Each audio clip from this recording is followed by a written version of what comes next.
What's up, guys? Welcome to another episode of UCBP Reacts. I'm joined today by Isaac Diaz from his bathroom and Andres, the Karate Kid, on YouTube.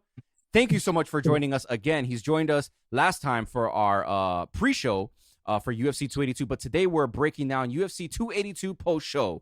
And Andre, you were lucky enough to watch the fights live and also break them down in your channel on the live stream.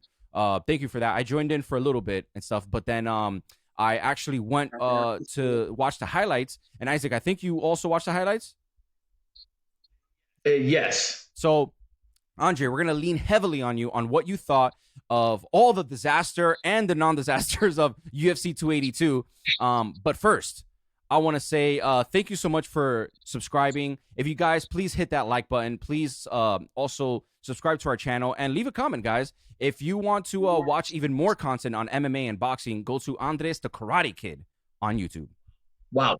So, guys, we're going to start off with the controversial fight. We're going to have to do it.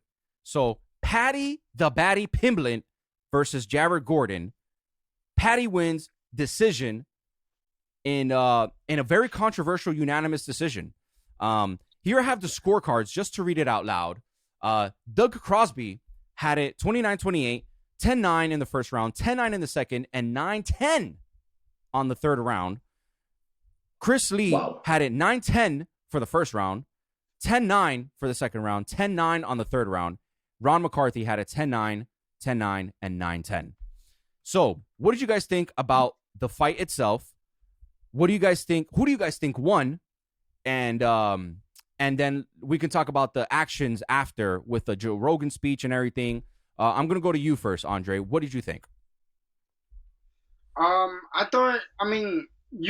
feel like the only round you could really argue with for Paddy would be round two because he landed a lot more. He had a little bit of more of the transitions on the bottom. I think Gordon, even within the first round, he was cracking him with the hooks over the top, and he cracked him a lot of times. Paddy tried to get a takedown towards the ending. He got reversed by Gordon. Gordon ended the round on top in round number one. And round two was pretty much the same. Gordon, a lot of forward pressure, a lot of hooks, a lot of left hooks he was landing Paddy with a lot. Paddy did well with the striking. He did a better round adjusting to Gordon a little bit in the second. The third round was pretty much Gordon's round. Obviously, it wasn't the most exciting, but it was definitely his round. He controlled him up against the fence. He tried to go for a couple of takedowns, threw little punches here and there. But, and I feel like, Gordon should have won that fight. I think Paddy was delusional and the judges got that one Isaac, wrong. you saw the highlights and you saw how, the allegations and all these things after, but what did you think about the fight after watching the highlights? Oh, to be honest with you, I actually think it was a letdown. I think the entire fight was a letdown. Think about this. This is Paddy's first main card, pay-per-view card, and he's the co-main event.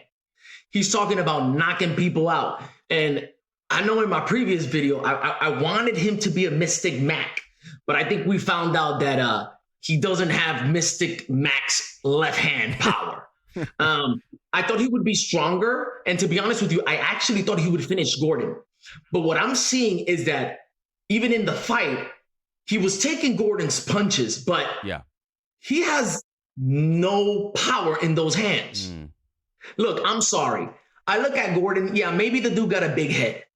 And, the dude probably has a big old chin. But let me tell you something. He was taking everything and the kitchen sink from Paddy. And let me tell you something.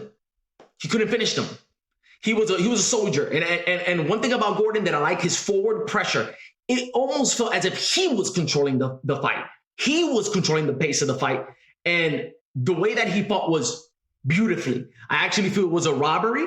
And, we were just talking about how Gordon, after the fight, goes out and tells Paddy in the back, hey, man, I beat you. And I agree with that. Gordon should have been awarded the W that night. Andre, so what do you think about Paddy Pimblett's power here? I know Isaac just mentioned about his power. What did you think about that? I mean, he doesn't have crazy power. He's a good wrestler. I give him that. There's still a lot of, in order for him to be the next Conor McGregor, some people put him as. He has to. There's still holes in his game. You know, his chin was all up in the air, and that's a big problem. Gordon doesn't have the knockout power, obviously, but you know he did hit him a lot with that left hook. And if Patty was to fight like the Gaethjes, the Chandler, even Oliveira, and Oliveira was a great jiu-jitsu practitioner. His the champion, guys that can really crack, like he will have a hard time with them, especially in the grappling department. Even if Charles Oliveira doesn't have the best power, but the grappling wise, I think definitely he will put Patty on notice. And for Patty not really taking the win gracefully, even puts more like a stinger on him, you know, because I like his thing, the stuff that he brings when it comes to promoting. But the problem that I have was just the way he took it. You know, he definitely lost, you know, and now he gets a ranked opponent that, and hopefully gets his right, you know, bell ring because Jared Gordon isn't ranked a ranked fighter. So I'm glad you mentioned about the you know, the aftermath of it all, because so you both agree that you know, Paddy Pimblett lost that fight. It's kind of wild to me that after watching the highlights and all, and then hearing everything, and then hearing Andre's thoughts on it, that it was still a unanimous decision instead of a split decision, right? So I wouldn't even be sorry to cut you off. I wouldn't even be mad if it was a split decision. I would still be like, that's wrong. But so I wouldn't even be mad. But for a unanimous unanimous decision, you're out of your mind. I read the scorecards and stuff, but there's also more controversy even happening within the judging of that. So if you didn't know, one of the judges here, who's under fire actually, Douglas Crosby, and I'm getting this news from MMAnews.com, and it reads that Douglas scorecards from last weekend's UFC 282 and Bellator 289 results, and the MMA judge receiving quite a bit of attention online. So if you didn't know, he actually was a judge in UFC Bellator 289, which happened literally 24 hours before UFC 282 took place. So on Friday, it features a semifinal fight for the promotion's bantamweight tournament, in addition to a bout for the women's flyweight belt. So the card's main event saw Raufeon Stotts retain his bantamweight title via split decision in a competitive bout with Danny Sabatello. But most of the talk about the fight wasn't really about the fight. It was focused on the fact that the dissenting scorecard from Crosby was 50-45 in favor of the Italian gangster. So from MMADecisions.com, they tweeted saying that the 50-45 Sabatello scorecard in last night's Bellator main event was the very first 50-45 scorecard in favor of the loser ever recorded in their database. So, which seems pretty wild, pretty speculative in terms of like, what the heck is that judge looking at? What fight is he looking at, right? And so he goes in, that fight happens in Connecticut. Now this man flies to, you know, to Vegas, to the T-Mobile Arena, and he's now a judge for all these fights, right? In these fights at UFC 282, and his scorecard looks like it was written by a child. And so now we're here looking at, like, did he have enough rest or whatever it is, you know, all these things, right? He's working a very high-profile fight, and then here we have a dissenting judge. Now, here are some allegations that I'm going to say to you. I've heard on Ariel Helwani's podcast, Douglas Crosby is pretty good friends with Dana. He wants to be in Dana's pockets, or, you know, I don't want to say pockets, but maybe in his good graces, right? And so his good graces, right? So there's no allegations on, you know, fixed fights or anything like that, but maybe he wants to be in good graces. And so he sees that this Paddy Pimblett character is being risen up into the ladder of stardom. And so they're saying, hey, you know what? I'm going to put this fight to be a unanimous decision towards Paddy Pimblett. Not saying anything, right? But with the allegations of fixed fights in the UFC being questioned, you know, the sport is being questioned right now in a big way. And it's for the first time we've seen this, right? Back in 2017, there was a fight that actually was a fixed fight, you know, and that man is in jail now, right? Back in the UFC. So this has been questioned again. Now, look, I don't know what that judge saw or whatever and stuff, but it remains a fact that none of these judges are getting into the limelight, right? And answering for these things, right? We see referees, for example, Steve Mazzagatti, Dana White hated this referee. He was like, this guy is going to get a fighter killed out there, right? He took him out. He said, hey, I don't want him in any UFC cards anymore. And what happened? They took him out. So anyway, you don't see him refereeing anymore at all. He was actually at UFC 282, though. I don't know what he was doing there. Maybe he was an official or something like that, but he was actually at UFC 282, if you didn't know, Steve Mazzagatti. But there has to be a time where these dinosaurs in these, because they're boxing rules. I don't know if you know this, but judging is boxing rules. These antiquated, prehistoric boxing rules into an MMA fight, which makes zero sense, right? How do you comply with damage being done? Like, that is so subjective. That is literally a rule in the judges' scorecards. They judge a fight by damage being done, right? Like physical damage or whatever and stuff. That is so subjective. A guy can look super beat up but still win the fight. You know what I mean? It just depends on how your body is. Like, look at who bleeds a lot, like Frankie Edgar or whatever. You cut him up once, you hit him once, he's cutting up, he's bleeding, and all these things, but he could still win fights. You know what I mean? Yeah, Nate Diaz as well. Nate Diaz, these guys that have a lot of mouths. Say that again, Andre. I said the Diaz brothers in general. Exactly. Anyway, that was my rant on it. What do you guys think, Isaac? I'll go to you first about this Douglas Crosby character, this judge. What do you think about judging in general in the UFC? Well, something fishy is going on. Something fishy is going on. I mean, even when you think about Paddy and the position that he's in, this would actually be in a way, an offense if he was not put as the winner. This is what I think happened, actually. He's sitting here, this judge is sitting there, and to be honest with you, I think Krause was right. There is some fixing going on that the judges are either in on it, or like you said, they're looking to be put in a position where Dana White is their little buddy and their little pal, right, and fall into good graces. But this is what really needs to happen next. Screw the scorecards. Screw these judges. Did you see the fight with Bryce Mitchell and who's that guy, Andre? Bryce Mitchell and is it Tuporia? Yeah, Ililia Tuporia. Yep. Okay, that's the fight we need to see. Paddy versus him. That is the fight that the UFC is keeping from Paddy having. Because if he does have that fight, I'm going to tell you something. They may end up taking him out in a stretcher. Bryce Mitchell took some of the hardest punches I've ever seen. This man has a head of stone because the punches that Tuporia was fishing out, they were clean, and not just clean. I would say even Mike Tyson-ish. Oof.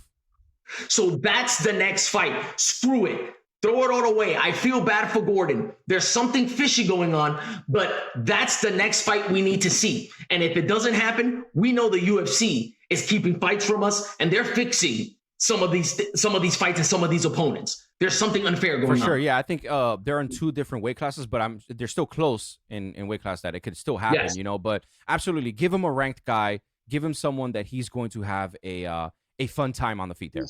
Andre, what do you think? Yeah, someone. I think someone within the top 15. Yeah, for sure. I mean, they're gonna shoot him into the stratosphere if he beats somebody in the top 15. But at least if he fights somebody within the top 15, somebody good that's well balanced. Yeah, I think he can redeem himself a little sure. bit. But I think he's done a lot more damage than he did helping himself right now. Well, we're going to keep moving on here, and we're going to go to the main event of the evening for the light heavyweight title. So, as you know, Yuri Prochazka, he vacated the title because of a shoulder injury, and now, the two contestants are Jan Blachowicz versus Magomed Ankalaev, and it was a draw, ladies and gentlemen. Andre, I'm going to go to you first. You saw the fight. How did you score that? I gave it to Ankalaev just because the dominance he had, within round 4 and 5. 1, 2, and 3 up in the air, but I think Jan did a really good job in the beginning, to make Ankalaev change the game plan because he was getting outstruck and his legs were done, like practically done. He almost fell a couple of times from the leg kicks. From Jan, so Jan was doing damage when it comes to the legs. which obviously didn't mean nothing to the judges. Um, he struck him. Uncle Life had his moments as well within the striking, but when he changed the plan to, all right, I'm gonna go back to my wrestling roots. That's when the fight changed. Jan Blachowicz is not known for having the greatest takedown defense or the greatest, getting off of his back. He's on the ground, so it's kind of hard to, that would have been the easiest route for Uncle Life. He probably would have got a finish. He would have done it earlier. For sure. Isaac, moving forward, what do you think? How did you see the fight, and what did you think were the strongest points of the fights in terms of going for one or the other? Well, Ankalaev. I feel Ankalaev won. I think one of the biggest things about this fight is that Dana White goes on the presser and says this fight was boring. I'll tell you this. That is a disrespect to the fighters. 100%. These people are putting their lives on the line to entertain you, Caesar. To entertain you, Caesar. Seriously, these are gladiators. And you have the right you just sit there and you have the goal to say, boring fight. Yeah. These men put their lives on the line for you and your business. That is disrespectful. Ankalaev, I believe, won the fight. But it becomes a draw, right? Which is another judging mistake, I believe. Yeah. It should have gone to Ankalaev. It should have not been a draw. For sure. Let's keep it real. Sure. Yeah, at least a closer split decision. Yes, absolutely. It could have gone split. I would have been fine with that as a fan. Yeah. But listen, the fight didn't go as expected. I thought it was going to be a fire burner. It was going to be an amazing fight that was going to end by either submission or a knockout. Yeah. We didn't get that, but we do get the next biggest thing, and I think is Jamal Hill versus Teixeira coming up in Brazil. Right. So that's going to be easy. Yeah. So, Dana White, I was going to go into that. So Dana White, he says all the time, everyone asks him, hey, so what's next, whatever. He's like, I don't make fights on Saturdays, whatever. We have a meeting on Tuesday, and that's when we make the fights or whatever. But he literally made the fight on a Saturday. And the next fight for UFC is going to be Glover Teixeira versus Jamal Hill for the vacant UFC light heavyweight title. You know what? I kind of miss John Jones. Even with all his picograms, he still kept that division together. You know what I mean? So we need picogram John Jones back here because, my goodness, this title it's so far gone. It's so watered down. You can say all these things about, the light heavyweight championship and stuff, which was one of my favorite ones growing up. Like you had the likes of Tito Ortiz. You had the, the Iceman. You had Chuck Liddell, Lyoto Machida, Shogun Hua. Now it's like, who's the champion? You know what I mean? Who do you really see as a champion here and stuff? It's just so confusing.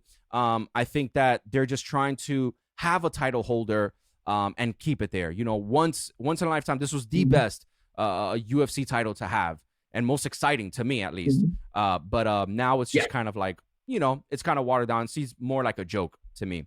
Right. It's almost like having the hardcore title in the WWF. Yeah, exactly. Yes, exactly. Guys, any final thoughts on UFC 282?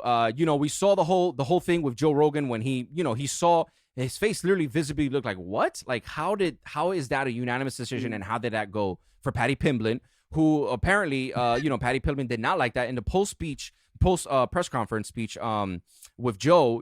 He said something about a-holes and stuff, that they can kiss it and all these things and stuff, but he's not winning any fans with this. In my thing, UFC 282 was a great card. Those were literally the two fights that were like, what is happening and stuff. But those are the two fights that people remember most. Any controversy that's going to happen, people are going to remember that. So, finishes. I'm sorry, say that again. There were definitely more finishes. 100%, yeah, which everyone wants to see. Isaac, what did you think? Final thoughts. It was a pretty good card. I'm sad that actually was the outcome. But you know what? Some way, somehow, the UFC knows how to shake things up. Some way, somehow, that division is going to take, it's going to take color. It's going to come together. And I believe we're going to find a dominant champion very soon. And I would like to see if this guy continues to judge, if this judge continues to make outlandish calls. I would hate to see a great champion lose his title because of this man's erroneous, crazy judging skills. 100%. Andre, what did you think? I thought the pay per view was. I mean, the card itself and even the beginning pay per view fights were great. But like you said, the ending ones are the one that count the most. And I mean, at least for all the people who got stoppages, Dana White was in a Christmas mood and gave everybody a bonus, a $50 bonus to everybody. Right. So at least for those, the winners and the people who got stoppages got $50,000 extra. That's right. Well, guys, I'm gonna hit you with one news that just came in. Breaking news: Stephen Thompson on his I think Twitch account said Kamaru Usman possibly out of trilogy fight with Leon Edwards due to hand injury. Oh, And they're looking at none other than Street Jesus himself, Jorge Masvidal, to take the mantle in the middleweight championship. What do you guys think about that? yeah. I got Leon Edwards. What about? I got Colby Covington. That's who should be fighting for the title, not Masvidal. Masvidal, you just came from an embarrassing loss. You were almost beaten to a pulp. You couldn't even breathe at the end of that fight, and Colby was cool as a cucumber. So Colby should be fighting Leon if anything happens. Masvidal, we're done. We're done with you. You're not exciting at all. Yeah, the reason why Covington ain't getting nothing because ain't nobody want to watch him wrestle. Hey. I'm trying to. Well, guys, thank you so much for joining us today on this episode of UCBP Reacts, where we broke down UFC 282. Guys, don't forget to like, subscribe, hit that notification bell to know when we put up new videos, and don't forget to subscribe to my boy, Andre, the Karate Kid, on YouTube, where he breaks down fights, pre and post shows, and as well, you can catch him on live streams. Isaac Diaz, Andre, thank you so much for joining me, and I'll see you next time. Peace.